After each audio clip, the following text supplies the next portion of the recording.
In Unreal Engine, every material has a shading model, and it controls one thing: how light interacts with your surface. Shading models are how Unreal Engine simulates that. In this video, we're going to go over all of the shading models in Unreal Engine, and before we get started, if you'd like to learn even more about Unreal Engine materials, I'm an authorized Unreal Engine instructor, and I made a whole section in my Unreal Engine course covering materials and everything you need to know. If you want to check that out, there'll be a link to it in the description of the video. With that said, let's get into it.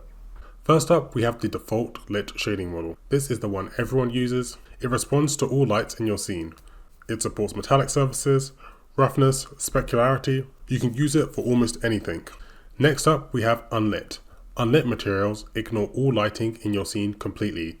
They render at full brightness regardless of where your lights are. This is helpful for things like skies, UI elements, basically anything that should emit rather than receive a light. Honestly, 90% of the time, you only ever need the default lit and unlit material shading models. The rest of them are kind of specialized, but still knowing about them can be helpful, so we're going to cover the rest. Next up, we have Subsurface. Subsurface scattering simulates light penetrating into a surface and scattering before exiting. Think skin, wax, marble, leaves, cheese, and fruit. Next, we have the Preintegrated Skin. This is a more physically accurate skin model designed specifically for human characters. It's recommended to use this for photorealistic human skin, cinematic characters, and anything where skin needs to hold up at close range. Next, we have Clear Coat. This adds a second specular layer on top of your base material, simulating a transparent coat over an underlying surface. Think car paint, lacquered wood, carbon fiber, coated metals, and nail polish. Next, we have Subsurface Profile. This is the high-end version of skin rendering in Unreal Engine, used in AAA character pipelines. So this is pretty similar to the Subsurface shading material, although it requires much more of a setup. You need to create and assign a Subsurface Profile asset. Next, we have Sided Foliage. When light hits a leaf in real life, it doesn't just bounce off. Some of it passes through the leaf. That's why leaves glow when the sun is behind them. By default, Unreal Engine doesn't do this. Two-sided foliage adds that light transmission, so your leaves, grass, and trees actually look like they're being lit from behind, not just in front. Next, we have hair. Real hair doesn't reflect light the same way a solid surface does. It scatters it along the length of each strand, which is what gives hair the soft shimmer and glow when light hits it from behind. The hair shading model replicates that. Cloth. Default lit doesn't handle fabric well.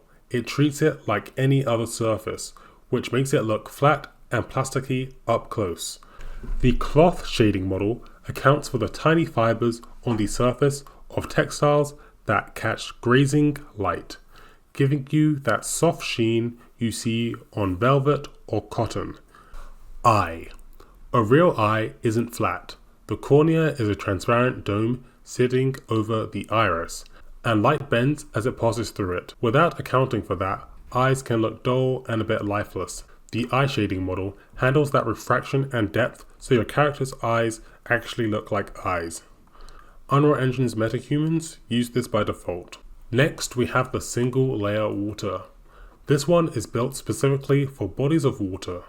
It handles how water absorbs light as it gets deeper, which is why shallow water looks bright and clear, and deep water looks dark and blue/green. Thin translucent. Standard translucent materials in Unreal Engine struggle with glass.